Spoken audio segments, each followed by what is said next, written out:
The story of Eklavya. Once upon a time there was a young man called Drona. He was very brave. He was the son of Bhardwaj, and he was a great friend of Draupad, who was the prince of Panchals. When Drona was young, he spent a lot of time in the company of Draupad.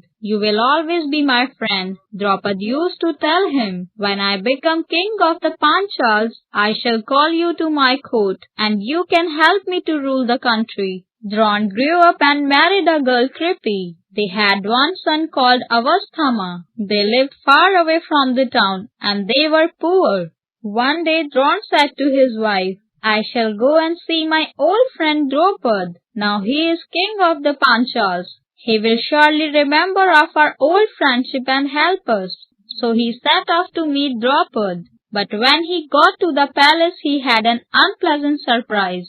King Draupad was not at all pleased to see him.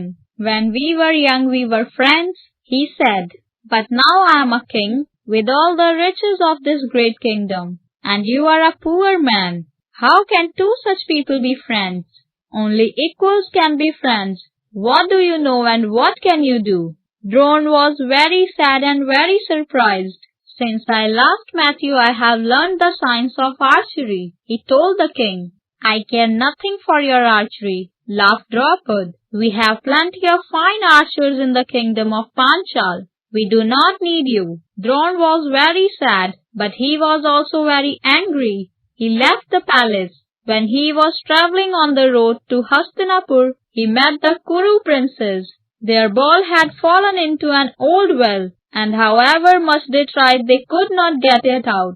"Can you help us?" they asked Drona. "Can you shoot?" asked Drona. "We have learnt archer," replied the young princes, "but we don't know how to get the ball out of the well." "I'll show you," said Drona. He picked some blades of grass from beside the well. Then he held up a blade of grass and said, "See, I throw this grass." Straight as an arrow, the blade of grass flew down the well and struck into the ball. Then Drona sent a stream of grass down the well, and each blade of grass stuck into the one below it, making a chain. Drona took hold of grass chain, pulled up the ball and gave it to the princes. The Kuru princes were amazed and delighted. They asked Drona to stay with him as their teacher. All the young princes became expert in the use of bow and arrow, and other weapons too. But of all the young prince, Arjun was Drona's favorite. Arjun worked the hardest and carried out every command of his guru. "I shall make you the greatest teacher in the world," promised Drona. Now one day a young man came out of the forest. His name was Eklavya, and he had lived in the forest all his life. He wanted to become Drona's pupil and learn the art of archery. He came one morning to Drona's house and threw himself at the teacher's feet. "Oh great teacher, I have come to serve you and to learn archery from you. I beg you to take me as your pupil." Drona was very pleased with the boy's word and with his behavior, but he could not take him as his pupil. "I like your manners, and I like the way you speak, but I cannot teach you. Go back to the forest." Eklavya was very disappointed, but as he thought of Drona as his teacher, he obeyed him and returned to the forest.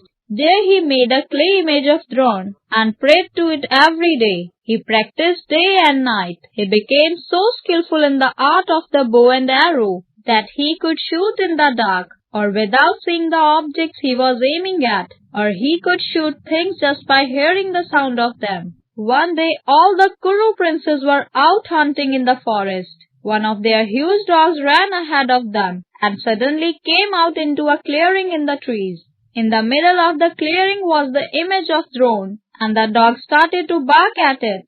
Now at that time Eklavya was about a quarter of a mile away, deep in the forest. He heard the sound of the dog barking, and pulling 7 arrows from his quiver, he let fly one after the other, straight at the dog. Each arrow pierced the dog's mouth without killing it, and made a pattern of arrows which stopped the dog at barking. Just then the princes came into the clearing in the forest and saw the dog. They were all amazed. Arjun, they cried, here is an archer more skillful than you. Look, without seeing the dog, he has shot 7 arrows into its mouth, each the same distance from the next. Arjun was quite angry, because he wanted to be the greatest archer in the world. Just then they saw Eklavya come striding out of the forest. They spoke to him and asked him who he was, and at last I took him to their teacher Drone. When Eklavya saw Drone, he immediately threw himself at the master's feet and joined his hands in greeting. Who are you? Asked Drone. I'm your humble pupil, replied Eklavya. My pupil? Cried Drone in amazement. How can that be? What do you know of archery? Then the princess told Drone about the Eklavya told him how he made a clay image and learnt from that. Drone was overjoyed to learn about such skillful and devoted pupil. He began to praise the young man, but one glance at Arjun's jealous and angry face reminded him of his early promise. He was sad, but he hardened his heart and said to Eklavya, if you are my pupil, where is the present for your teacher? Everything I have is yours, master, replied Eklavya with a smile. Then give me your right thumb, asked Drone. Eklavya drew a sharp-edged arrow from his quiver and smiled at his teacher, sliced the thumb cleanly off his right hand, and laid it at Drone's